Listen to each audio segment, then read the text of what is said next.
We hear a lot about Utah's economy being the best in the nation. Well, new research suggests that's due in large part to Utah's strong families. But the new data also shows that Utah's top ranking in terms of family stability could be slipping. We just need to think about, when it comes to matters like education, when it comes to matters like mobility, of the ways in which family structure is a big factor here. On this episode, we're diving into new findings that explore the relationship between family structure and family stability and a range of positive outcomes for children. You're listening to Defending Ideas. Defending Ideas is a weekly podcast produced by Sutherland Institute. On this show, we are committed to renewing the principles of common sense conservatism, making you a better champion of sound ideas.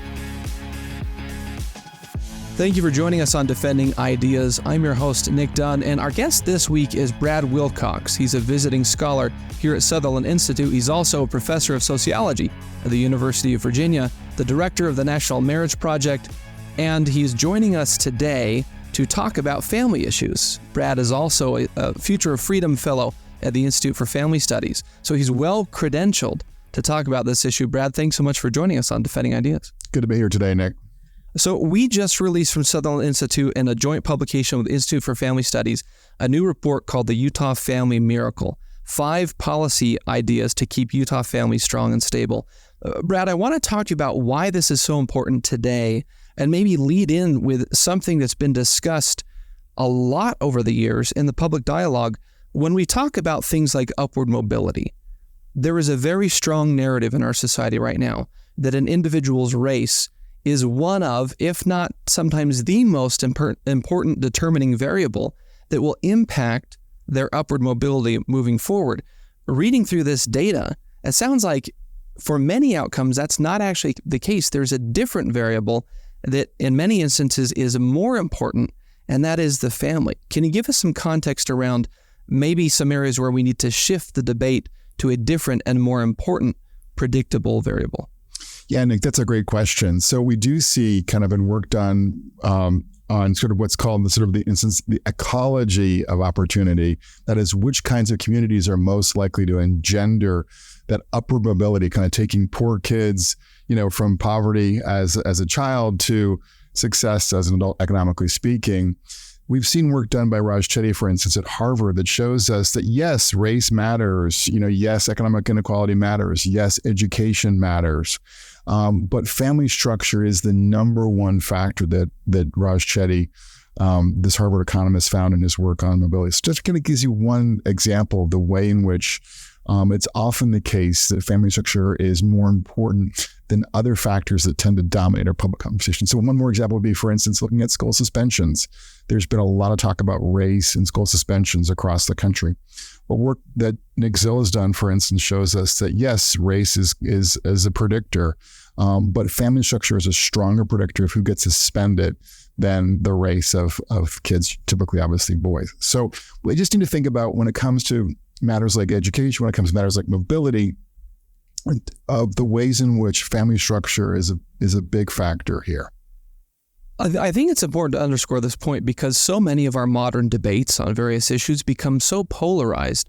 And the issue of systemic racism is one where people get very enthusiastic for their respective positions, and it can become quite a contentious debate. But the thing I like about this is if we can recenter it to, okay, at the end of the day, where we all agree is we want upward mobility for the next generation. We want opportunity for the next generation. And if that's our unifying principle, then it becomes, okay, let's look in the data to understand what are the variables that will most dramatically impact someone's upward mobility moving forward. So it seems to me that helping people to rally around the outcome areas where family is actually a more important predictor can be sort of a unifying call of, hey, we're all in this together in terms of upward mobility. We're just providing the policymakers and the public with a better set of data to understand what might be driving some of these outcomes. Yeah, that's true. I think it's also important to kind of think about what is the message, you're sending to kids, to teens, to young adults about their future, right?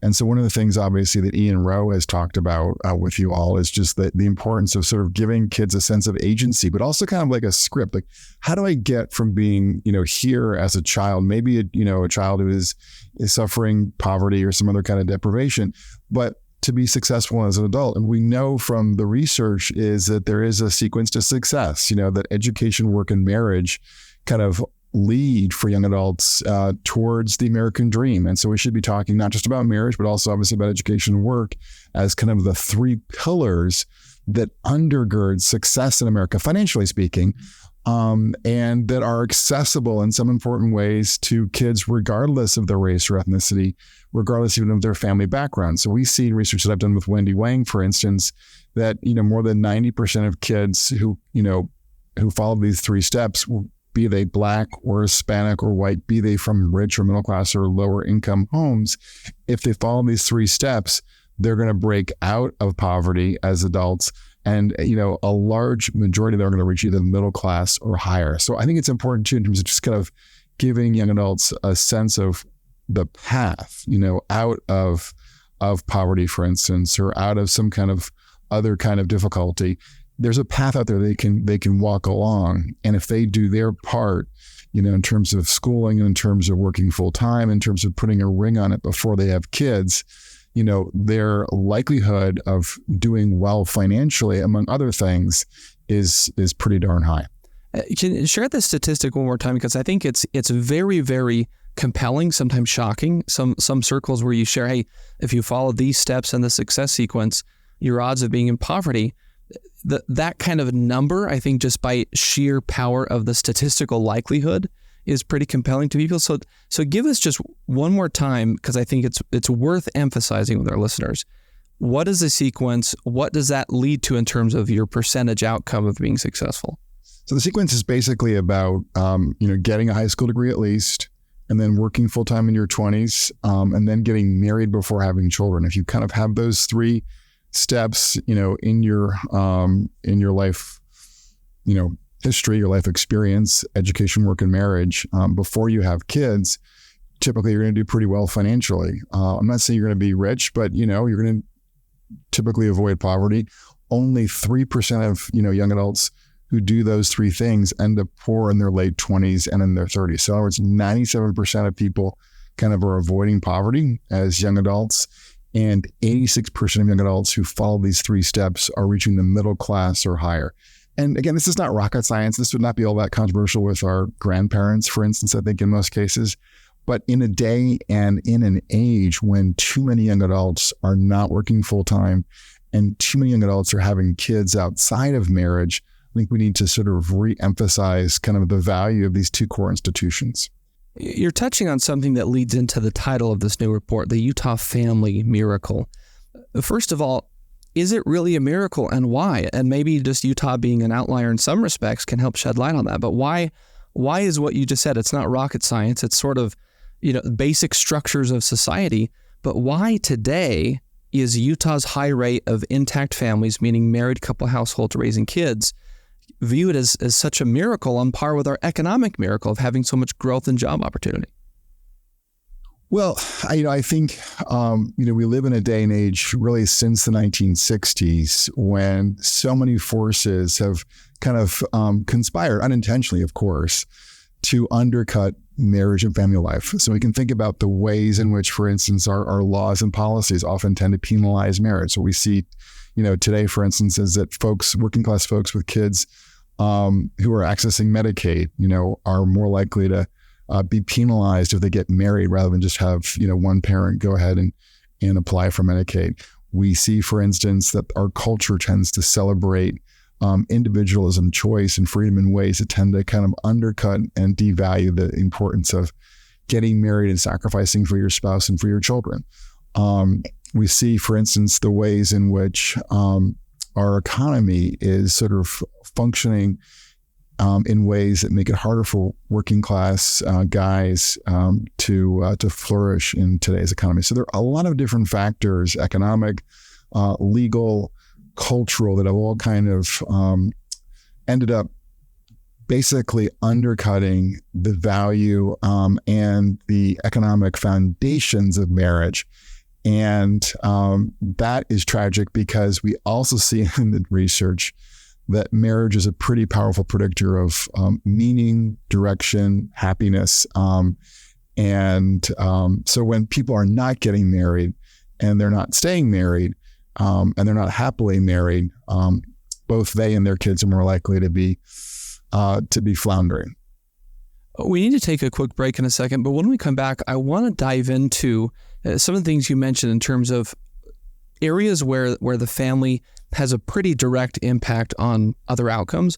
Because I think it's easy in the policy landscape to sometimes think of this in terms of, well, family issues are sort of separate to workforce issues or education issues or a whole range of public policy issues.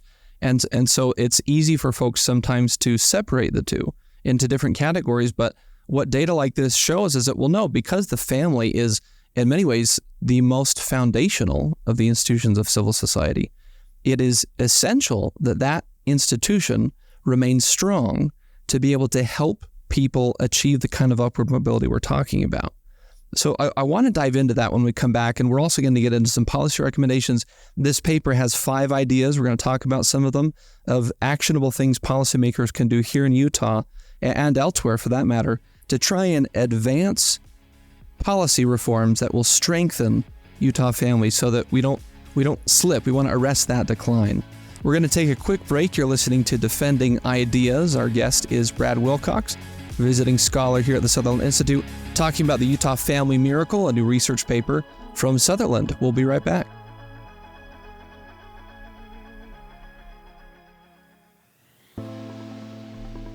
Sutherland Institute is an independent, nonprofit public policy think tank based in Salt Lake City, Utah.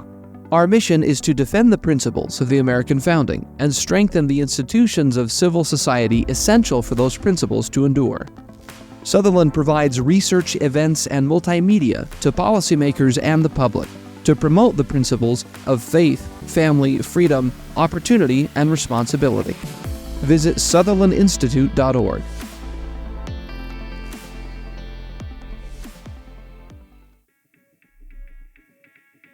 Welcome back to Defending Ideas. I'm your host, Nick Dunn. Our guest this week has been Brad Wilcox, visiting scholar here at Sutherland. He also works for University of Virginia, teaching sociology and the Institute for Family Studies, and he runs the National Marriage Project. So he's very well credentialed to talk to us about issues of family and family stability. We're talking about the Utah Family Miracle, a brand new research report from Sutherland Institute in cooperation with the Institute for Family Studies that dives into some new data about Utah's trends in family stability and family formation, and also gives us some policy recommendations for policymakers to help strengthen what has been called now the Utah Family Miracle. So Brad, one of the things that I think might strike people as surprising in this report is that idea of, well, Utah does so well when it comes to family stability and family structure, and we do. But there's data in here showing that that's actually slipping. We're on the decline. Can you give us a primer on what that is? Yeah, we see in the research is that marriage rates have been coming down in the state of Utah, and also fertility rates have been coming down. Now, it's still the case that, as the report underlines, 82% of kids are living in married parent families. And, Utah is number 1 on that outcome. So there's no question kind of that sort of where you're starting is in a strong position. But I think when you look at these trends in marriage and these trends in fertility, it's a bit concerning. So for instance, on the fertility front, what we see is that for the first time, I think probably in recorded history for Utah, the fertility rate is below 2. So what that means is that, given current trends, the average Utah woman will have about 1.9 kids over her lifetime. Whereas, in years prior, she would have more than 2 kids, and often more than 2 kids. So there's clearly been a shift afoot, and I think that it's worrisome in the sense that we're seeing really across the globe a retreat from marriage and a retreat from childbearing. And so the question is for people here in Utah, is that retreat going to be modest or dramatic? Do we have any preview of that? I mean, it seems to me, because some of the data in the report shows that Utah is declining a little bit, even though we're still kind of at the top, but other states are as well. And so specifically, this dives into the western region, some of our partners here in the West and the Intermountain West.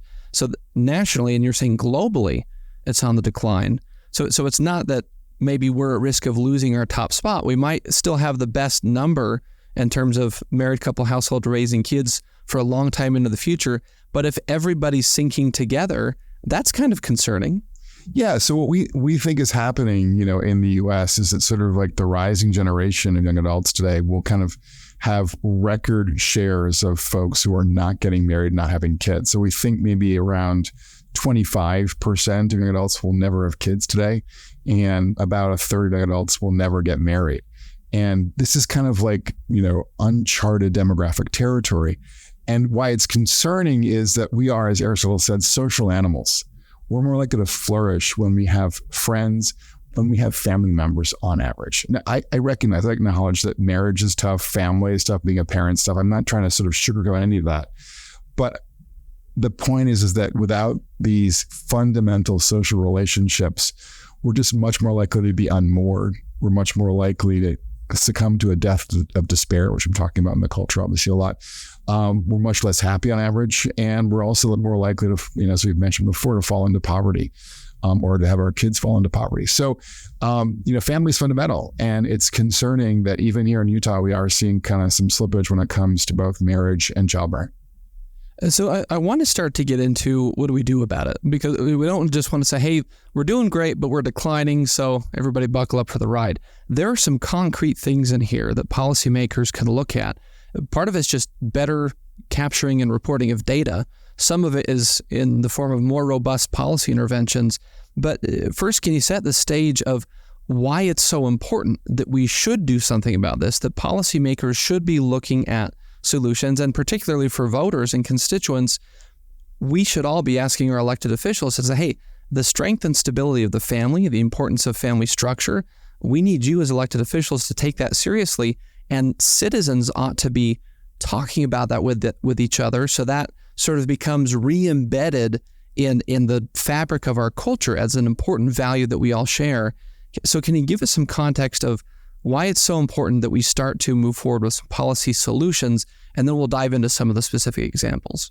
Well, I think policymakers have been concerned about kind of the health of the American dream, the ways in which, large minorities of Americans are not kind of doing better financially than their parents, at least in terms of relative economic mobility.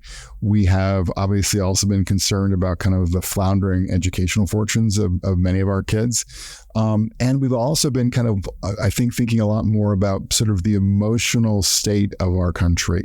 Obviously, lots of concerns about anxiety and depression, for instance, but also this increase in deaths of despair. We're just kind of in record territory when it comes to drug overdoses, suicide, all these kind of indicators of emotional problems, deep psychic problems. And I think a lot of these problems can be linked to the retreat from marriage. We've seen research, for instance, telling us that working class men who are never married or who are divorced are much more likely to succumb to a death of despair. My own research indicates, in a more constructive note, that a good marriage is, I think, the best predictor of global life satisfaction. So when it comes to kind of these educational, emotional outcomes, we've seen, for instance, that when we look at school suspensions, that one of the top factors there is whether or not kids are coming from an intact family or a non-intact family. So a lot of the things that sort of are kind of primary concern in American life today, emotionally, financially, educationally, are things that circle back to sort of what's happening or not happening on the home front. So it strikes me that one of the most important things we could be doing, and this is outlined in the report, is just to make sure we're capturing these things appropriately. What I mean by that is, as you've outlined here with the research showing that if we could just better account for family structure in data reporting from various government entities, have that filter into the policy discussions when, we take all kinds of outcomes, whether it's education, economic, health, and we break it out into a number of categories, often race and ethnicity, gender, socioeconomic status. One of the recommendations is, well, let's just make sure we include family structure. Let's capture and report married couple households. There's some other classifications that you would suggest.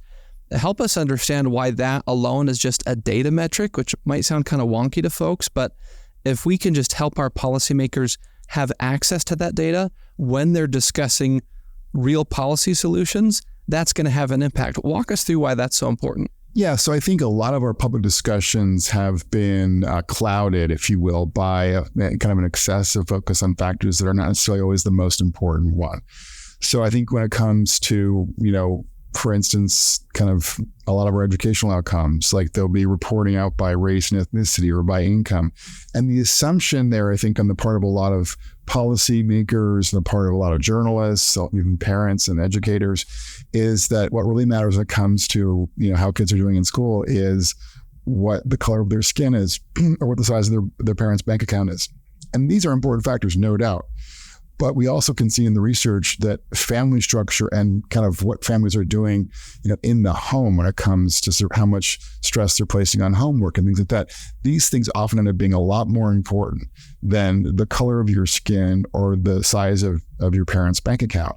And so I think in getting a more accurate sense of what are the factors that are really driving some of our nation's biggest challenges and problems and also opportunities, must have us thinking about what is the family factor, all of this. And so part of how we can kind of understand and appreciate the importance of family is by actually measuring family structure, and also be very interested to look at some family processes as well. Like, how is student performance in schools related to how much teenagers are spending on their homework? I think we would learn a lot about a lot of these other issues, and we would be less, basically confused about, other factors and how they are described in our public debates about these matters.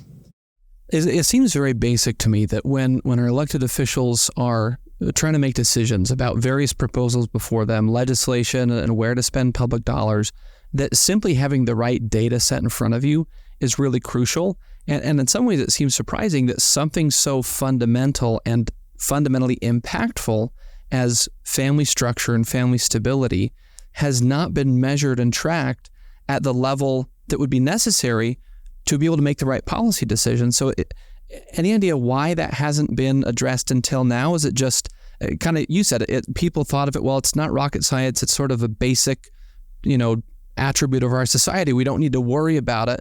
This data says, well, no, we should worry about it, which means we need to track it. So it's curious to me. What you can see often among academics is they're jumping up and down if they find that a particular policy lever that they pull increases the number of kids who avoid poverty by 2 or 3 percentage points. And yet when you look at kind of the impact of being raised in an intact married family for kids versus being raised in a single parent family, what you see is that it often doubles, triples, quadruples kids' odds of escaping poverty, not being raised poor. And so there's not a recognition that family structure often is a much more powerful variable than whatever policy du jour is being kind of trotted out by many policymakers and academics and advocates. So that's just curious. I think part of what's happening here is obviously you can't always easily change family structure from a policy, at least kind of not right away, right? So that's part issue. But I think part of the issue here also is there's just kind of a reluctance to address the issue of family structure head on, because, everyone knows someone who's gotten divorced, or has gotten divorced themselves, or has had a child outside of wedlock. And there's just kind of a desire, understandably so, obviously, not to sort of appear to be kind of hectoring or else. But I think the problem with that is it doesn't allow us to kind of address just head on the fact that kind of what happens in our relationships, what happens in our families, what happens in our homes is extraordinarily important for our kids and for our adults and for our communities. It's interesting that there's almost a stigma around talking about it or addressing it, is what you're saying. Most definitely. So I talked to, a respondent from my book, and he mentioned that at his Ivy League university, there was just kind of this fundamental irony. On the one hand, and he came from a non-intact family. On the one hand, the vast majority of the students that he would meet at this school were from intact married families. But on the other hand, no one would talk about family structure or family dynamics, in terms of explaining any kind of social problem. So it's just kind of this really deep irony that on the one hand, you had all these young adults at this Ivy League school benefiting from having two civilly married parents in their corner, helping them navigate life in school. And on the other hand, a tremendous reluctance to talk about family. Now, why is that? Well, I think it's related to really three things. So one is that there is this kind of incredible assumption that a kind of progressive perspective on any major topic is the right one. And so insofar as kind of progressives have come to the conclusion that family structure isn't really that important and that we should embrace family diversity, it becomes really hard to talk about the importance of marriage and family. So that's, I think, one thing. The second thing is that we live in a very individualistic culture, and particularly I think in more elite circles, there's kind of this tremendous focus on freedom and choice and kind of doing things your way. And so that makes it, I think, hard for people to sort of publicly talk about the importance of virtues like sacrifice, fidelity, marital permanence. And the third thing that I think that makes this kind of challenging as well is that this issue of marriage and family has become politically polarizing. And so you don't want to be sort of seen to be on the Republican or on the conservative side. So all these kind of larger factors make it hard for us to talk about family. Well, for our listeners, let's encourage them to be on the side of data, evidence, and good principle, which is what this report offers. We need to take another quick break. We're talking about the Utah Family Miracle, brand new research report from Sutherland Institute and the Institute for Family Studies with our guest, Brad Wilcox. We'll be right back. Thanks for joining us on Defending Ideas.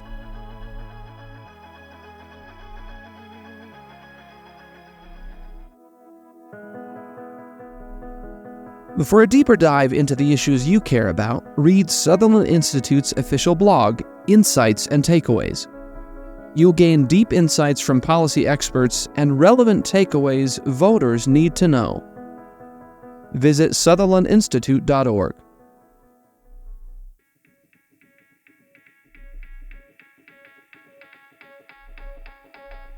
Welcome back to Defending Ideas, a podcast dedicated to renewing the principles of common sense conservatism. I'm your host, Nick Dunn. We've been talking with Brad Wilcox. He's a visiting scholar here at Sutherland Institute about a new report called the Utah Family Miracle.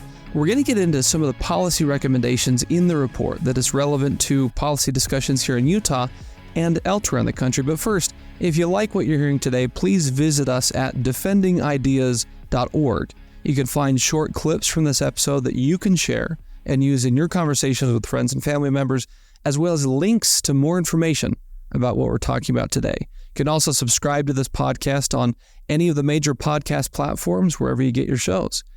Brad, I want to dive into the policy recommendations specifically, but preface it that I think in the context of family policy, when we talk about what family-friendly policy is, it's usually framed through the lens of things like increasing subsidies for licensed childcare, paid family leave, things like that that are really kind of centered around work and are there ways that we can help parents essentially make it easier for them to be in the workforce.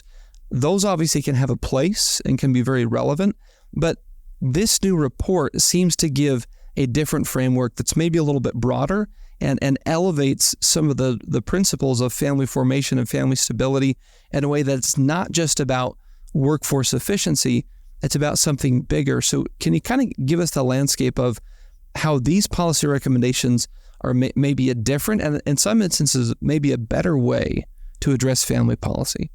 Yeah, Nick, I think, we're seeing in discussions of family policy, basically, is that a lot of policies are really designed to kind of make it better for business, so that both parents are working full time. So you got to talk about childcare and any number of other things. And they're not kind of really appreciating that the family, I think, needs its own resources, financially, time-wise, responsibilities, et cetera, to flourish. So so for instance, I have this new book coming out on marriage, and I was kind of surprised to learn that when kids spend a lot of, fun time with their parents, mom and dad are happier in their marriage, okay? But I found that a better predictor of mom and dad being happy in marriage was doing chores together as a family. So kind of seeing the family not just as a unit of consumption, but also as a unit of production, right? That's just sort of one example of if we can think about policies that allow families to do more for themselves and to have more time for themselves, have more resources, more authority. That's truly a pro-family policy. And we need more policies that are really designed to strengthen families and not just sort of hand more of their functions over to either the market or the state. It strikes me that there's recent survey data from here in Utah and elsewhere, and we've written about it before, that asks working parents, essentially, what do you want? What would help you in terms of balancing your workforce engagement and taking care of your kids? And in fact, what would be the ideal arrangement? And strong majorities, super majorities of Utah parents reported that they would prefer to have a parent being the one giving the care to the kids rather than an institutionalized setting. And we're looking for things like balance and flexibility. So essentially shifting the question away from how do we help remove obstacles to full workforce participation, and shifting the lens back to how do we help families achieve what they think is best for their kids. And this seems to be along that same framework of let's look at the family as an institution, independent, still related to the workforce and education, these other things that we care deeply about. But what are some of the ways we can elevate that family as an institution? We've talked about some of it, but one I want to talk about briefly is the family structure data point. So this report specifically recommends to policymakers, let's explore ways we can have better family structure reporting in our public-facing data. Help us understand that and why it's important. So I think in terms of thinking about kind of strong families, you need to also think about metrics, right? And so, there are a number of metrics we could think about, talk about, but one thing is kind of just family structure in terms of both for kids and for adults. And if we really want to sort of aim for stronger families here in Utah, one thing we need to do is to sort of figure out how are the families that, reside in the state doing when it comes to intact families for kids, the share of folks in Utah who are married. And so it'd be helpful when it comes to the Department of Education, for instance, to have them, be tracking, how outcomes are related to family structure. It'd be helpful when it comes to, the agency dealing with criminal justice to sort of understand, where are criminals coming from in terms of their own family structure, just to kind of understand and appreciate that some of the dynamics we're seeing play out in schools and prison, in the healthcare system are related to what's happening in Utah and families. You mentioned education. That takes us to the next one, the success sequence, which we talked about a few minutes ago. What should be the approach there to help get that set of principles sort of into the minds of the next generation? How do we equip them with it? Well, the success sequence, as I think talked about, is just this idea that education, work, and marriage before childbearing are pretty important for young adults. And so I think that there is basically a need to sort of start in middle school to kind of give them just a basic, perspective on the value of work and marriage, especially I think marriage, because it's often kind of discounted today. And then to talk in more detailed ways in high school about how putting work and marriage before the baby carriage basically gives young adults a shot at realizing the American dream, and then talking too about how it's related to things like family stability as well, and also kind of things like happiness, to sort of give young adults who often I think don't appreciate fully the sort of research on marriage a better portrait of all of the key ways in which, marriage matters today, both for kids and for adults. And a lot of that would be kind of on the financial track, but not all of it. There's another recommendation here about a child allowance, and I want to frame that question in this way. Essentially, finding the right mechanism to give financial support to families, whether it's to ease the cost burden of raising kids, to make it, so the family can be more financially stable. Something like that, as opposed to, again, as we mentioned earlier, simply expanding government subsidies for licensed childcare.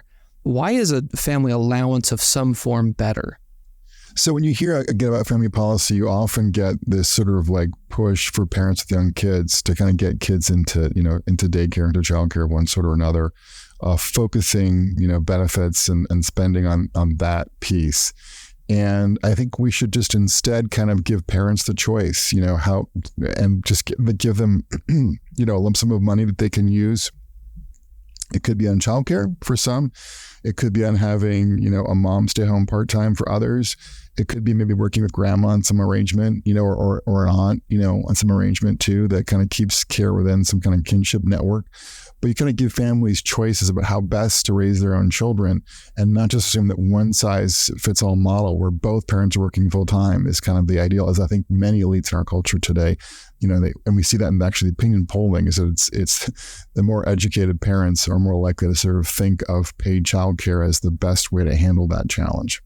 That policy recommendations, to me, seems very linked to number 4 of the report, which is focusing on the cost of living and helping to essentially bend down, in a way, the cost curve that families are facing. But it's not just things like the cost of caring for children. There are other things that families are facing. Talk briefly about that and what maybe policymakers should be focusing on there. So we are obviously seeing, a pretty marked increase in housing costs in Utah. And so for folks who are thinking about getting married and having kids, kind of starting a family, that's a pretty, I think, live issue here in Utah.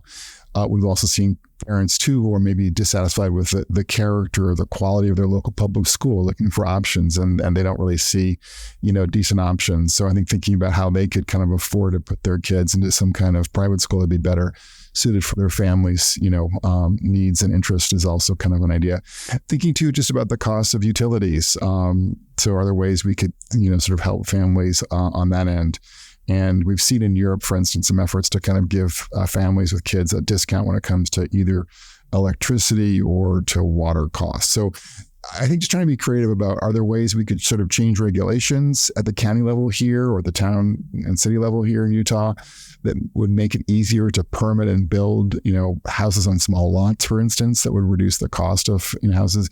Could we change regulations on housing that would allow people to put in like an in-law apartment more easily, and jump through fewer hoops, so that basically both at the state and the local level, it would be easier to afford the costs related to housing, education, and utilities for families here in Utah. Number 5 of policy recommendations is to create a state commission on men and boys. In our brief time we have left, what do you think that should be, and why would it be impactful? Well, what we have been seeing both in Utah and even I think probably more so in the country at large is that a lot of boys are not doing well. They're not flourishing in their schools.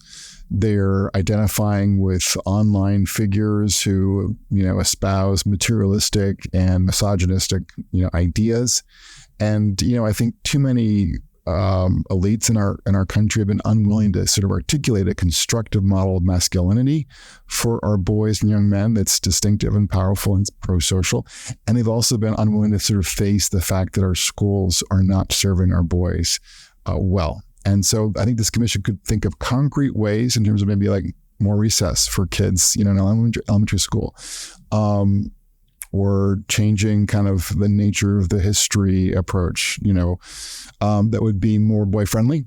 And then also thinking about other things that could be done, maybe like, PSA campaign or social media campaign on masculinity that would be like an authentic competitor to the kind of more problematic models of masculinity articulated by people like Andrew Tate. Brad, we want to thank you so much for spending some time with us today and the good work you've done on this paper. Again, it's called the Utah Family Miracle, 5 Policy Ideas to Keep Utah Families Strong and Stable. Brad, thanks so much for joining us on Defending Ideas. It's my pleasure. Thanks for having me here, Nick. We're going to have one more break before we leave you with some final thoughts. This is Defending Ideas. We'll be right back.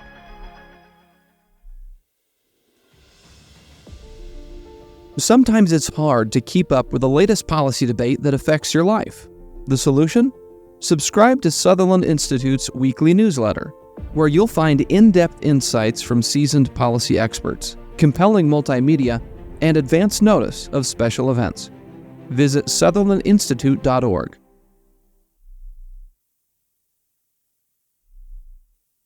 Welcome back to Defending Ideas. Before you go, a few quick thoughts. If you find yourself in a conversation with somebody where you have to essentially defend the importance of the family as a key institution of civil society and as a key driver of outcomes for kids, here are a few things you can consider sharing. First, articulate that you care about upward mobility. And because you care about upward mobility, you care about the health and stability of families.